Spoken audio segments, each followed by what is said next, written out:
In this video, I'm going to work through stage 3 of Build Your Own BitTorrent on CodeCrafters. So in this stage we're decoding B-encoded lists. We've already done strings and integers in the first two stages. Now we've got to deal with a prefix of L, then elements in the format we've already dealt with, so either strings or integers, and then an E to terminate. So at this point, we've coded everything by hand. So strings and integers have pretty simple formats. I think at this point, it's getting complicated enough that it's worth using the recommendation of switching over to surd B-encode. So let's have a look at the docs for that, and then jump into some code. All these surd libraries for handling different formats in Rust have some things in common. So it will implement the surd serialize and deserialize. So we can create structures, mark them as serialize and deserialize from surd, and then we'll be able to do serialization and deserialization of those structs to and from string. We don't want that yet. We may do later. For now, what we care about is being able to go from string. So we can parse from string to any type that it can deserialize to. And then we don't want to have to write our own struct yet, because we just care about receiving all the things that can be parsed from this B-encode format. And what will usually be provided is something like a generic value for that. So if we have a look at the value module, it has a value type, which is all the possible values that can be serialized in B-encode. So we should be able to go from string to that value type, and that will give us parsing of all the types that we need for this BitTorrent. So let's give that a go. First things first, we aren't going to need this code anymore, but it's probably still useful to have a bit of it, or at least have it for reference. So let's comment it out for the minute, and we can come back to it if we need to.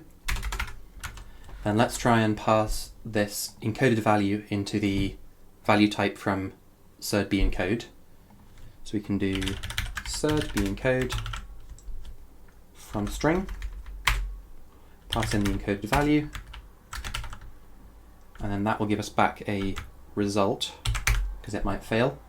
So let's use anyhow to wrap this.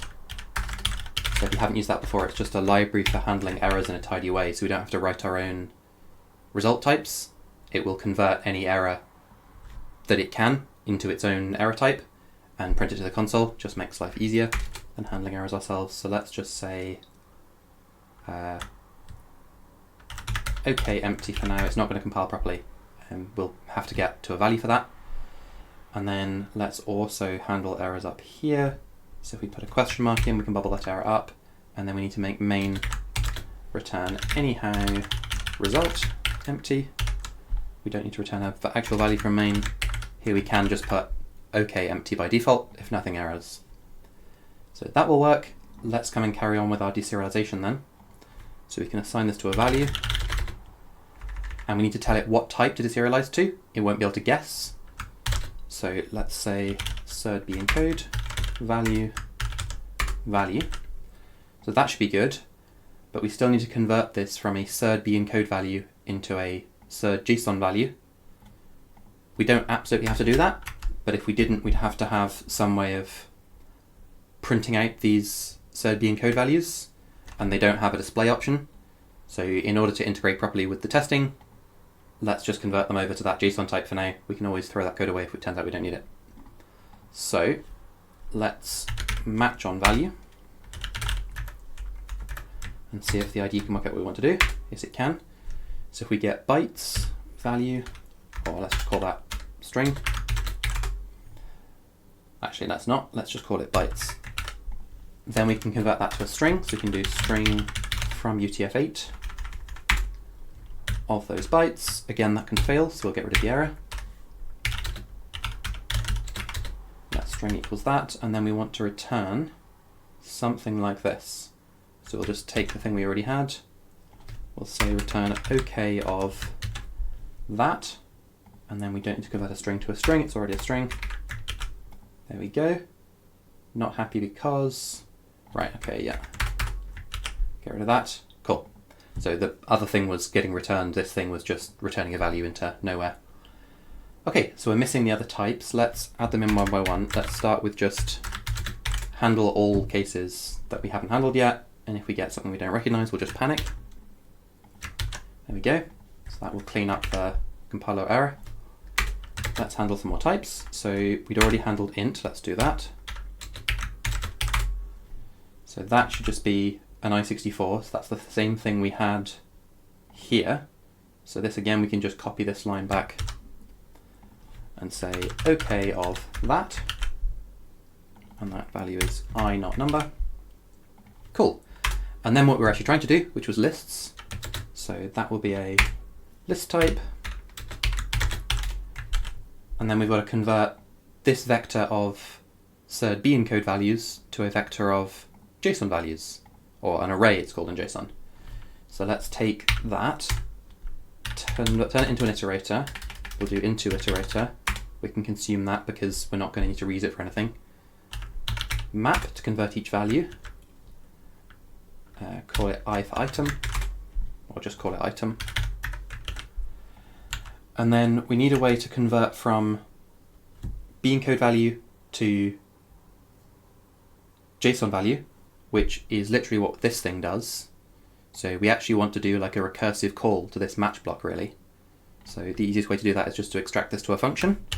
Let's create a new function called convert.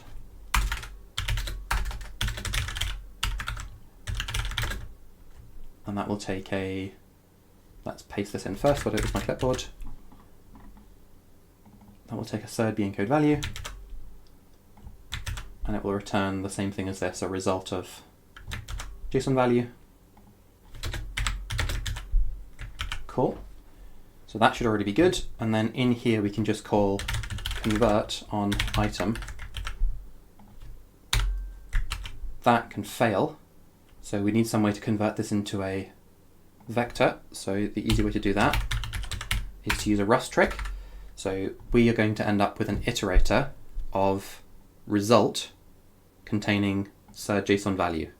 What we want is a result of vector of JSON value. So we want to pull the result out. So if any one of them fails, we want an error wrapped around our vector. We don't want a vector of results, because then we've got to go through and check them all.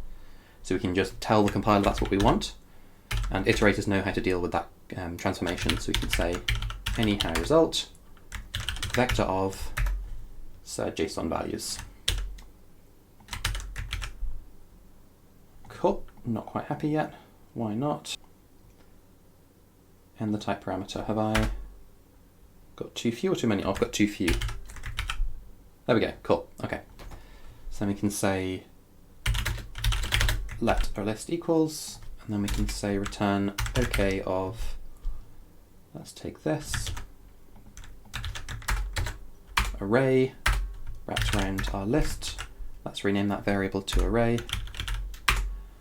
And then it's not actually an array at the moment, it's a result, so we can just use question mark to return that result. Cool. So now we have a vec of JSON values. We're returning it as a vector of JSON values, or an array of JSON values. That's not happy, why not? Okay, let's debug format that rather than, will that solve the problem? Encoded value, oh, okay, it's just called value here. Cool.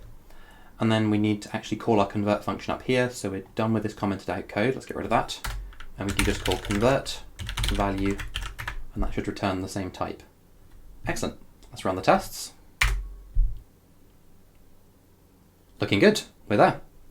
On to the next stage then.